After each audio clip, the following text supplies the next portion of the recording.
திமுகவினுடைய அமைச்சர் இன்றைக்கு சிறையில் இருக்கின்ற காரணத்தினால் அதை மறைப்பதற்கு வேண்டுமென்றே திட்டமிட்டு தொடர்ந்து பொய் வழக்கு போடுவதால் வாடிக்கையாக இருக்கிறது. இது கண்டிக்கத்தக்கது. சிறையில் அடைத்து இன்றைக்கு பழிவாங்கின்ற அரசாக திமுக அரசு பார்க்கப்படுகிறது. கைது செய்திருக்கின்றார். இது கண்டனத்துக்குரியது. பொய் வழக்கு பதிவு செய்து இந்த வழக்கை பொறுத்த வரைக்கும் இந்த நிலத்திற்கும் அவருக்கும் சம்மந்தம் கிடையாது. திராவிட முன்னேற்ற கழக ஆட்சிக்கு வேண்டுமென்றே திட்டமிட்டு அனைத்து அண்ணா திராவிட முன்னேற்ற கழக நிர்வாகிகள் முன்னாள் அமைச்சர்கள் தொடர்ந்து பொய் வழக்கு போடுவதால் வாடிக்கையாக இருக்கிறது. இது கண்டிக்கத்தக்கது.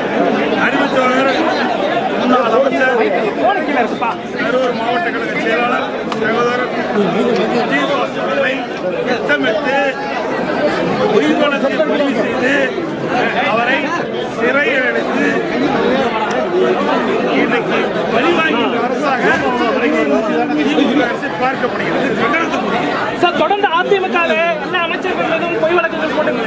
இது தொடர்ந்து இன்று கூட வழக்கு தொடர்ந்து பதிவு செய்யும். முன்னாள் அமைச்சர் சரோஜா அவர்கள் மேலும் சரஸ்வதி அவர்கள் மேலும் வழக்கு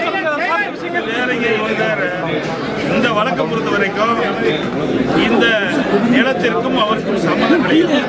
சம்பந்தம் இல்லாத ஒருவரை வேண்டுமென்றே திட்டமிட்டு திமுகவினுடைய அமைச்சர் இன்றைக்கு சிறையில் இருக்கின்ற காரணத்தினால் அதை மறைப்பதற்கு வேண்டுமென்றே திட்டமிட்டு எங்களுடைய இயக்கத்தைச் சேர்ந்த கரூர் மாவட்ட கழக சகோதரர் ஜி பாஸ் அவர்களை கைது செய்திருக்கின்றார். இது கண்டனத்துக்குரியது. பொய் வழக்கு பதிவு செய்து வேண்டுமென்றே திட்டமிட்டு இன்றைக்கு சகோதரரை கைது செய்தது கண்டிக்கத்தக்கது. இதுபோன்ற செய்திகளை மேலும் தெரிந்து கொள்ள எங்களது யூடியூப், ஃபேஸ்புக் மற்றும் ட்விட்டர் ஆப்களை சப்ஸ்கிரைப் செய்யவும்.